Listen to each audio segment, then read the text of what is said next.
আর 2 বছর। আলহামদুলিল্লাহ, আপনারা জেনে খুশি হবেন এত লড়াই সংগ্রামের মধ্যেও আমাদের এই গঠনতান্ত্রিক প্রক্রিয়া এক মুহূর্তের জন্য ব্যাহত হয়।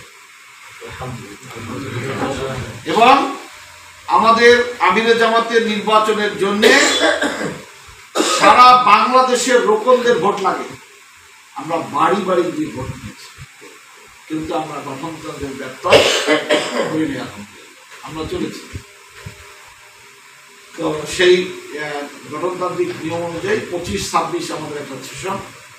এই সেশনে অলরেডি জেলা কমিটি হয়ে গেছে, আমাদের উপজেলা কমিটি চলছে। আজকেই মুরাদি উপজেলা কমিটির নতুন আমির নির্বাচিত হয়েছেন আমাদের মাওলানা আবু সালেহ। আর এখন ওনার পরিষদ তিনি গঠন করবেন। তবে গত কমিটি বা এখন যেটা আছে ওনার সাথে, তার সেক্রেটারি উনি হলেন মাওলানা আব্দুল মালেক, আরবি প্রভাষক, রামাতপুর সিনিয়র মাদ্রাসা। এরপরে অ্যাসিস্ট্যান্ট সেক্রেটারি আব্দুল মোতালেব ভাই, আমাদের পৌর শাখার আমি ডাক্তার মুর্শিদুল আলম। এই বাদঘাটের ওখানে একটা আমিও রিসার্চ সেন্টার আছে। এরপরে আমাদের সিদ্দিক ভাই আছে, আমাদের শ্রমিক কল্যাণ ফেডারেশন আছে একটা সংগঠন, শ্রমিক কল্যাণ ফেডারেশনের উপজেলা সভাপতি আব্দুল্লাহ আহাদ। আমরা বলি, যারা বলে সদস্য বা আমরা বলি কর্ম পরিষদ, উপজেলা কর্ম পরিষদ, উপজেলা কমিটির আপনার যে পরিষদটা থাকে সেই পরিষদের সদস্য। এরপরে কামাল ভাই আছে, ওনাকে তো মনে চিনেন সবাই। হ্যাঁ, কামাল ভাই আমাদের পৌর শাখার সেক্রেটারি। আর এরা আছে যারা এখন এখানে দিতে পারি, কিন্তু এখন পরিষদ শহরে কাজ করে। দিদার আছে, দিদার হলো আপনার আমাদের কাসুয়া ইউনিয়ন আমির বলি আমরা, সভাপতি। মাঝে আছে সৌরভ সর্দার, ছাত্র শিবিরের মুরাদি সভাপতি।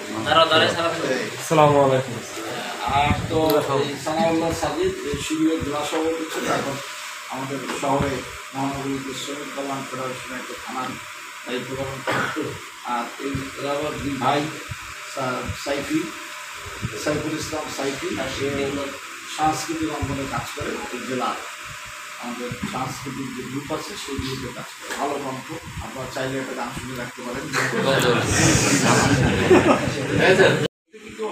সৃষ্টি না হবে যে আমি এটা করলে কেউ দেখবে না, কেউ জানবে না আমার কলমের বোঝায় কি হয়ে গেল না গেল, এটা কেউ দেখবে না।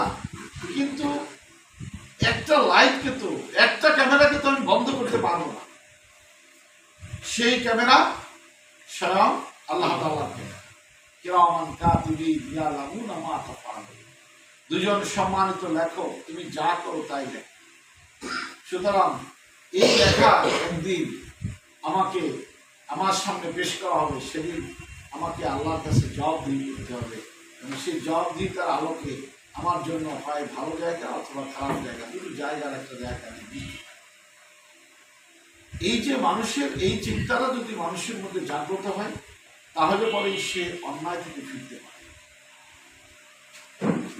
স্বামী তার স্ত্রীকে পিটিয়ে মেরে ফেলায়, প্রত্যেকের বেডটা মানুষকে কষ্ট দিয়ে আমি অর্থ উপার্জন করে একটা আলিশান বাড়ি করলাম, তুই থাকতে তো পারবে, লাভটা কি হবে? এবং সেই আলিশান বাড়ি যখন ফেরেশতারা কড়ায় গন্ডায় আমার কাছ থেকে আদায় করে নিবে, সেদিন তো আমার কোনো উপায় থাকবে। এই জিনিসটাই জামাত ইসলামী মানুষের কাছে প্রচার। এই আদর্শ, এই কথাই আমাদের নবী বলে গেছেন। সেই নবীর আদর্শটাই আমরা প্রচার করার চেষ্টা করি। নবীর এই কথার মধ্যে রাজনীতি আছে।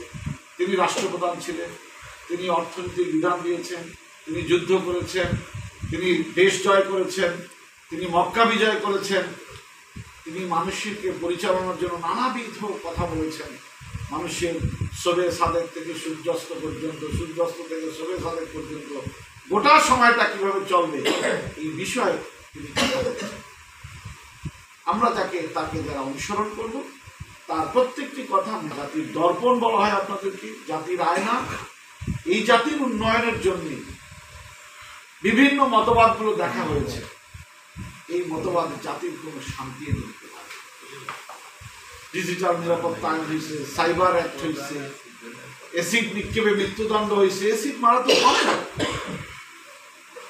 এসিড নিক্ষেপে মৃত্যুদণ্ড আসামিরা কোথায় থাকে মাদক মামলার আসামিরা কোথায় থাকে, জেলখানা গিয়ে আমরা আমাদের অসুস্থ রুগীরা, বয়সী রুগীরা জেলখানায় গিয়ে হসপিটালাইজড হতে পারিনি। আমরা আমাদেরকে থাকতে হয়েছে বেডে গিয়া, ফ্লোরে ঘুমাইতে হয়েছে।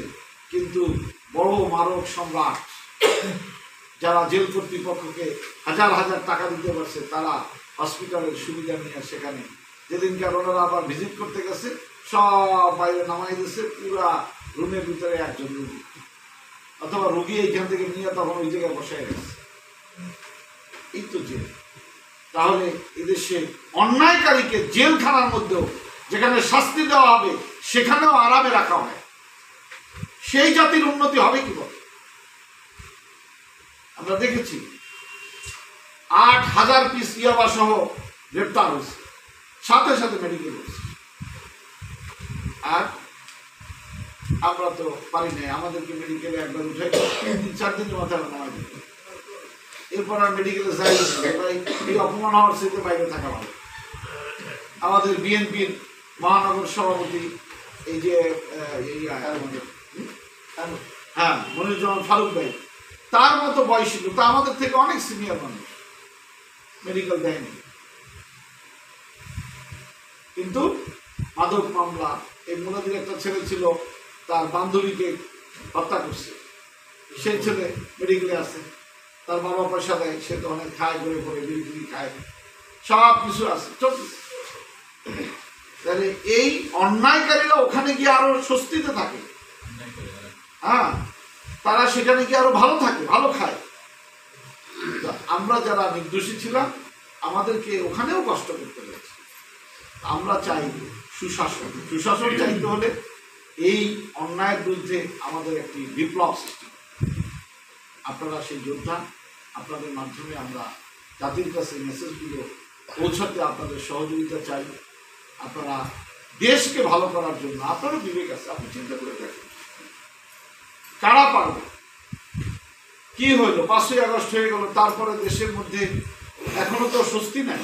যেটা প্রশ্ন করলেন, বিভিন্ন জায়গায় আপনাদেরকে দেখি না, অন্যদেরকে দেখি, এই লক্ষণগুলো তো ভালো একটা বিপ্লব। এতগুলো রক্ত গেল, এতগুলো জীবন গেল, সেই জীবন যাওয়ার পরে এই দেশটা তো এখন সামনের দিকে আগাবে, নতুন ঠিকানা আগাবে। যদি পুরনো মোড়কে আমরা চলে যাই তাহলে এটা আমাদের জন্য আরেকটি দুর্ঘটনার কারণ হয়ে যেতে পারে। সেজন্য আপনাদের কাছে এই আহ্বান জানিয়ে আমি কথা শেষ করতে চাই। আমরা মাঝে মাঝে আপনাদের কাছে আসতে চাই। আপনারা যেভাবে প্রেস লিস্টগুলো, এটা আমাদের আব্দুল আহাদ আছে, আমি বলবো প্রেস লিস্ট আসলেই যে কোনো ওনারা নিজেরা নিউজ করলেও সংগঠনের প্রেস লিস্ট দিতেই হবে। এটা প্রচার বিভাগের কাজ, এটা দিলে ওনাদের জন্য আরো সুবিধা হয়। নিউজ প্রেস লিস্টের নিউজ ধুয়ে মুছে সাফ করে সামনে আগাবো, সেই জন্যই তো আমাদের এই ছেলেগুলো জীবন দিল। সেখানে আমরা এদেরকে আইসা এরকম একটা চাপের মধ্যে পড়াই দেবো, এটা আমরা এটা চাই। সেকেন্ডলি আপনারা যে প্রশ্নটা করেছেন মুলাদির উন্নয়নের জন্য, আমরা দেখেছি যে মুলাদির এই উন্নয়নের সবচেয়ে বড় বাধা হলো মুলাদির সাথে জেলা শহরের কোনো ভূখণ্ড নেই। মুলাদির সাথে মুলাদির অনেকগুলো ইউনিয়নের কোনো ভূখণ্ডের যোগাযোগ, এই যোগাযোগ না থাকলে পরে ছবিপুর থেকে একটা লোক মুলাদি আসতে ভয় করে, কিন্তু তার সাথে ঢাকা যেতে সে সহজ মনে। নাজিরপুর থেকে একটা লোক ঢাকা যেতে সহজ মনে করে, সে মুলাদি আইতে চিন্তা করে যে যাবো কত সময়, আসবো কত সময়। আমরা পাশাপাশি, উনি আমার আব্বা সাথে ছিলেন, বাড়িও আমাদের পাশাপাশি। এই হলো পরিচয়। আপনাদেরকে অসংখ্য অসংখ্য ধন্যবাদ, এত সময় পর্যন্ত আমাদের কথা শুনলেন। আপনারা দোয়া করবেন আমাদের জন্য। আমরা চেষ্টা করছি আমাদের দুনিয়ার কোনো চাওয়া পাওয়া নেই, জাতির কল্যাণের জন্য, আমার কল্যাণের জন্য। এই দেশটা ভালো হইলে আমিও তো ভালো থাকি। সুতরাং দেশের ক্ষতি হলে তো আমার, আজকে যে মানুষের মাথা পিছু তো ঋণ, তা আমিও তো ঋণগ্রস্ত। আর ঋণ না থাকলে যদি উদ্বৃত্ত থাকতো তা ভাগ তো আমিও পাই। সেজন্য আমার কল্যাণে, আমাদের কল্যাণে জামাত ইসলামী যে কাজ করে সে কাজ যেন আমরা চালিয়ে দিতে পারি। আপনাদের সার্বিক সহযোগিতা কামনা করি। আমারও ধন্যবাদ জানিয়ে, আপনার মূল্যবিকার সবসময় আসা হয় না, বরিশাল আপনারা যান, যদি চা খেয়ে আসেন এক কাপ, তাহলে আমরা খুশি হব। কথা হবে, দেখা নির্বাচন করবো না করবো এগুলোর ব্যাপারে এখন আমরা আপনাদেরকে নির্বাচন হওয়ার আগে কিছুই বলতে একেবারে ফাইনালি কিছু বলতে পারে। নানা রকম মেরুকরণ হয়তো নির্বাচনে আগে জোট হইতে পারে, ইসলামী জোট হওয়ার একটা সম্ভাবনা আছে দেশে, সেটা হইতে পারে। সেটা হলে জামাত কিন্তু বেশি সেখানে